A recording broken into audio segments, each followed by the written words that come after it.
কি জিল্লু আম দে। কে আম না তো এটা মাল দে।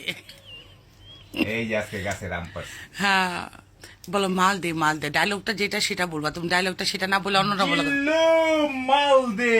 জিল্লু মাল না, নাই শুনো। তো, এর লেগে আম। শুনো, জিল্লু বলবা না, বলবা গো, বউ আম দে। কথাটা হবে এটা, তুমি ভুল কথা বলবা, এটা কোনো কথা হলো? সাথে গাছের থেকে আঙ্গুরও পাড়ছি। এটা মিথ্যা কথা, এটা পারে না। যাই হোক, এই আমটা ভর্তা করে খাবে আজকে। আমরা ভর্তা করার পরে অবশ্যই ভিডিও দিব, সেটা দেখতে পারবেন। তো এই আম এবার ভর্তা, খাওয়া যাবে না ভর্তা করার সময়, ভর্তা হইলে তারপরে যখন খাবো তখন দেখাবো। আচ্ছা ঠিক আছে, জন আরে, খাও। আচ্ছা আরে জন বেড়াবি। খাওয়া খাওয়া দেখাবো, তুমি এইভাবে আঙ্গুর খেতেছো, কারণ এই আমটা নিয়ে এমন করতেছো, আমি বুঝলাম না। দেখেন কি টেস্টি ভর্তা বানাই। ঠিক আছে, আচ্ছা থাকেন, ঠিক আছে, সাথেই থাকেন। না সাথে থাকুম না, পিছিয়ে থাকুম। সাথেই থাকেন। সাথে থাকতে হবে এমন কোনো কথা নাই, পিছিয়েও থাকা যায়। ভর্তাটা তাহলে দেখতে পারবেন না। ঠিক আছে, তো সবাই ভালো থাকেন, দোয়া রাখেন, আল্লাহ হাফেজ।